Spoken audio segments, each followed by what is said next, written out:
देखो बेटा, आज हम पढ़ेंगे द्विघात समीकरण। सबसे पहले द्विघात समीकरण होता क्या है। द्विघात यानी दो घात समीकरण यानी व्यंजक, दो घात का व्यंजक जिसे हम द्विघात समीकरण बोलते हैं या द्विघात बहुपद भी इसको हम बोल सकते हैं।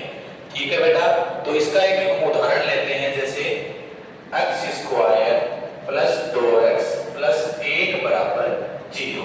तो सबसे पहले तो बहुपद या समीकरण की घात किस प्रकार से देखते हैं। बहुपद या समीकरण की घात वह होती है जो चर में, जिस समीकरण में चर होता है उसकी अधिकतम घात ही बहुपद की घात होती है। तो इस समीकरण में चर है x, इसकी अधिकतम घात है 2। तो इस समीकरण की घात कितनी हो गई?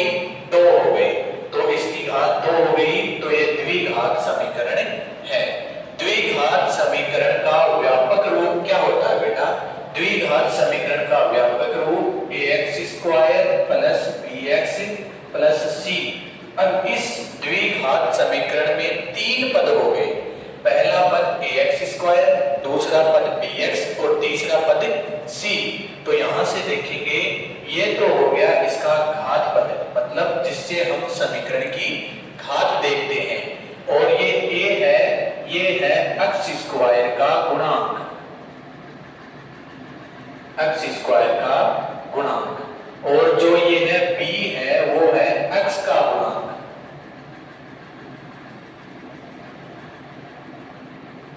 और यहाँ जो c है वो होता है अचर पद। c क्या होता है बेटा? अचर पद होता है। ये आपको ध्यान रखना है। द्विघात समीकरण का व्यापक रूप ax² plus bx plus c बराबर 0। अब यहाँ a है वो x² का गुणांक, b है वो x का गुणांक और c क्या है? अचर पद है। आगे चलते हैं बेटा इसी कड़ी में। तो द्विघात समीकरण के हल या मूल। अब द्विघात समीकरण के कितने हल होते हैं या कितने मूल होते हैं या कितने शून्यक होते हैं? तीनों एक ही बात होती है बेटा। तो द्विघात समीकरण के 2 हल होते हैं, क्योंकि ये द्विघात समीकरण है इसलिए इसके 2 हल होंगे। त्रिघात समीकरण के 3 हल होंगे, चतुर्थ घात समीकरण के 4 हल होंगे और रैखिक समीकरण का 1 हल होगा। तो यहां से अपन पता कर सकते हैं कि द्विघात समीकरण के कितने हल होते हैं? 2 हल होते हैं। अब यहां से देखेंगे हम द्विघात समीकरण के हल।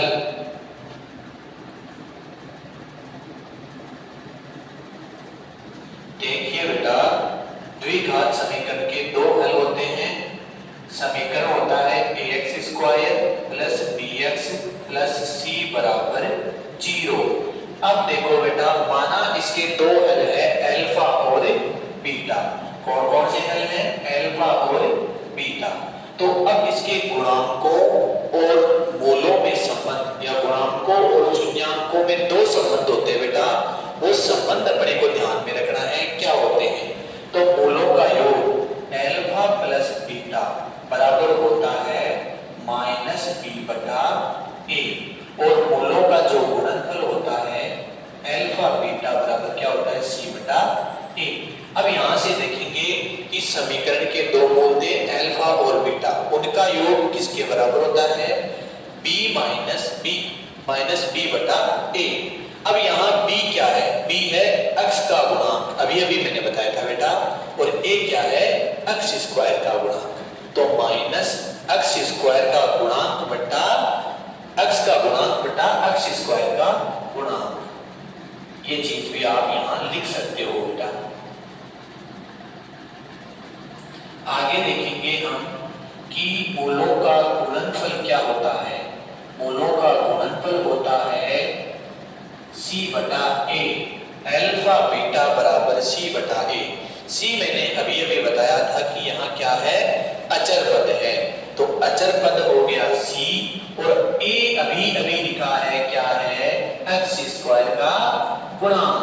तो बेटा जो मूलों का गुणनफल होता है वो किसके बराबर होता है? अचर पद बटा x² के गुणांक के।